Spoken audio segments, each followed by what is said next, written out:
Em nosso estudo de hoje está no Evangelho de Lucas, capítulo 23, versículo 43. E respondeu-lhe Jesus: em verdade te digo que hoje estarás comigo no paraíso.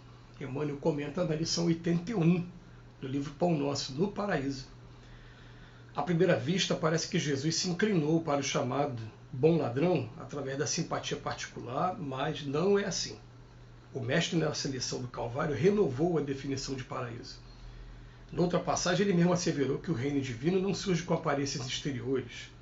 Inicia-se, desenvolve-se e consolida-se em resplendores eternos no imo do coração. Naquela hora de sacrifício culminante, o bom ladrão rendeu-se incondicionalmente a Jesus Cristo.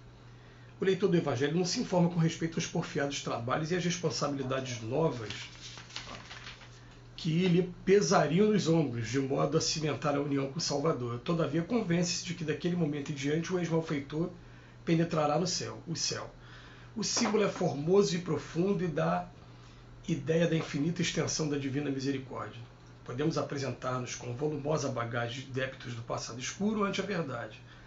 Mas desde o instante que nos rendemos aos desígnios do Senhor, aceitando sinceramente o dever da própria regeneração, avançamos para a região espiritual diferente, onde todo jugo é suave e todo fardo é leve. E chegado a essa altura, o espírito endividado não permanecerá em falsa atitude beatífica, reconhecendo acima de tudo que com Jesus o sofrimento é retificação e as cruzes são claridades imortais. Eis o motivo pelo qual o bom ladrão naquela mesma hora ingressou nas excelsitudes do paraíso. Muito bom, mais uma vez, muito boa essa chamada do Emmanuel de atenção para a gente. O quadro é um quadro conhecido. Jesus está na cruz, tem dois ladrões do lado dele, e ele se vira para um deles e fala para um deles: hoje mesmo, em verdade te digo que hoje mesmo estarás comigo no paraíso. E quem lê aquilo fala: peraí, ele está indo para o paraíso. Paraíso todo mundo sabe o que é. Paraíso não é um lugar de sofrimento, é um lugar bom. Todo mundo quer o paraíso, dentro da acepção da palavra. Porém, Emmanuel vem chamar: calma, não é bem assim não vamos fazer interpretação literal não, porque em outros momentos Jesus deixou bem claro que o reino dos céus não é daquele que fica falando Senhor, Senhor o tempo todo, mas que não obedece às leis. Ele tem um momento que ele fala para Pedro, né? Pedro, o dia que te converteres, quer dizer, Pedro já pregava o evangelho, já fazia a cura e ainda não era convertido, mas ele fala: hoje mesmo estarás comigo no paraíso. E o que significa paraíso? Olha a chamada de atenção do Emmanuel, né? A gente sabe, tem notícia depois do que o que foi dado para ele como missão, para esse ladrão. A gente conhece, por exemplo, a história de Paulo de Tarso. Paulo de Tarso, quando conheceu o mestre, ele falou: o que queres que eu faça? E a partir daquele momento ele procurou fazer primeiro um exame, um autoconhecimento mesmo, uma reestruturação de ideias durante 3 anos, né, no meio do deserto, para depois começar a cumprir a missão. E a gente sabe que a missão aqui ela não foi nem um pouquinho fácil, foi muito árdua. Aliás, ele ficou à beira da morte algumas vezes e ficou preso várias vezes. Mas ali, com esse sofrimento todo, ele já estava no caminho da chamada paraíso, porque não estava mais perdido por aí. Agora ele estava tomando o caminho correto na direção do Pai. A gente ouve nossos companheiros, nossos amigos de outras religiões falarem assim: o caminho da salvação. E às vezes, uma vez um amigo veio perguntar: para você, o que é salvação? Eu falei: para mim a salvação é o seguinte, a estrada é daqui para São Paulo, por exemplo, do Rio de Janeiro para São Paulo. Do Rio de Janeiro para São Paulo, para o centro de São Paulo, dá mais ou menos uns 450 quilômetros. Né? Se eu estou na estrada, mas ainda estou aqui no Rio de Janeiro, ainda tem 450 quilômetros pela frente, eu estou no caminho da salvação.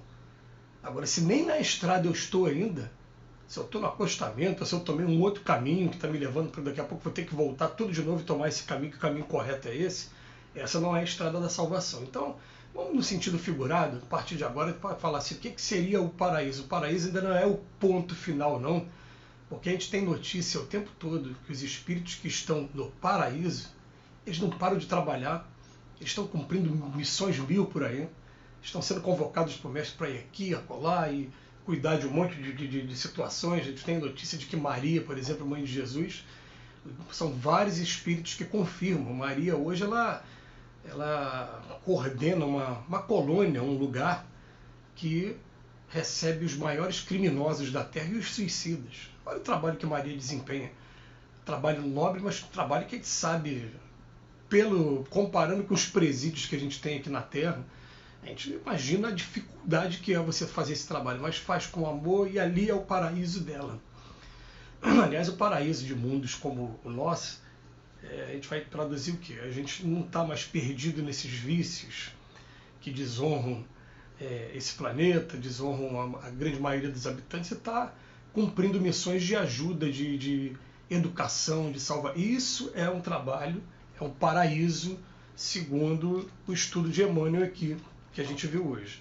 Então é muito interessante, ele vem falar para a gente aqui o seguinte, ó, podemos apresentar-nos com volumosa bagagem de débitos do passado escuro ante a verdade. E a maioria de nós, a gente tem a verdade, a nossa realidade aqui é essa mesmo. Volumosa bagagem de débitos. Mas desde o instante em que nos rendemos aos desígnios do Senhor, aceitando sinceramente o dever da própria regeneração, isso é que é interessante, o dever da própria regeneração. A gente respeita muito, né, a figura do batismo que outras religiões elas adotam, mas respeita como uma maneira de tornar público a adesão daquela pessoa àquela religião, àquela igreja. Mas a gente sabe que o batismo ele é interior. Ele até dizia no Evangelho de João que Jesus ele veio para batizar com o Espírito Santo, não com água. No capítulo 4 e no capítulo 6, principalmente o capítulo 6, quando começa, falou Jesus não batizava com água. Nunca batizou com água. Então o que acontece? A gente sabe que aqui na Terra as pessoas falam assim, fulano agora é espírita. E é um espírita dedicado, é cristão. Tá, então o que acontece? O que significa isso? Significa que eu tenho um passado, uma bagagem de débitos de passado escuro, mas a partir do momento que eu estou agora lendo, estudando e admirando cada vez mais ao Senhor e à doutrina, eu estou aceitando sinceramente o meu dever de regeneração, avançando para a região espiritual diferente, onde todo jugo é suave, todo fardo é leve. E as coisas vão acontecendo, o seguinte, daqui elas vão acontecendo naturalmente, gente. Quando eu aprendi a perdoar, eu naturalmente vou ter contato com aqueles que me magoaram para eu exercitar o meu perdão. Quando eu aprendi a ter paciência, eu naturalmente vou ter pessoas do meu convívio que vão exigir de mim uma paciência maior para poder estar ajudando também, dando a mão, assim como alguém teve paciência com a gente um dia. Então as coisas vão acontecendo naturalmente e Emmanuel fala para a gente, quando chegar a essa altura, o espírito endividado, ele não permanecerá em falsa atitude beatífica.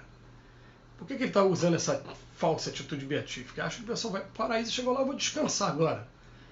Descanse em paz. Que descanse em paz? Nada. Espírito, principalmente esses espíritos que são trabalhadores do Cristo, eles trabalham muito enquanto estão por aqui. Quando saem daqui, trabalham mais ainda, porque eles já estão em sintonia ali com esse tipo de trabalho. Isso já faz parte da rotina deles, do trabalho deles. Esse é o paraíso deles. Então, a única questão que a gente tem que fazer a partir de agora é uma releitura do que significa paraíso. A gente pode chamar de paraíso, sim, aquele local em que a gente não se encontra mais preso aos nossos remorsos, preso aos nossos equívocos do passado. Tenho equívocos? Tenho, mas agora estou no caminho da regeneração. A estrada pode, como eu falei, pode estar indo lá para São Paulo, eu posso estar andando quilômetro 1, mas estou caminhando? Ótimo, porque caminhando daqui a pouco eu estou no 2, daqui a pouco eu estou no 100, daqui a pouco eu estou no 200. Por isso que o segredo é a gente olhar para trás e falar, pelo menos hoje eu estou um pouquinho melhor do que ontem. E cada dia eu estou caminhando um pouquinho mais. Não estacionar jamais. E aí a gente vai estar sim realmente caminhando para o paraíso. Eis por o motivo pelo qual o bom ladrão naquela mesma hora ingressou nas excelsitudes do paraíso. Então vamos fazer a reflexão cada um, vamos lembrar que Maria Madalena, ela ingressou no paraíso trabalhando com os leprosos, cuidando de crianças órfãos. Paulo foi levando o evangelho a Roma. A gente tem tantos exemplos, e os nossos exemplos, como é que é a nossa estrada de Damasco? Em que momento a gente entrou no paraíso? Fica a reflexão para cada um, que Jesus nos abençoe hoje e sempre.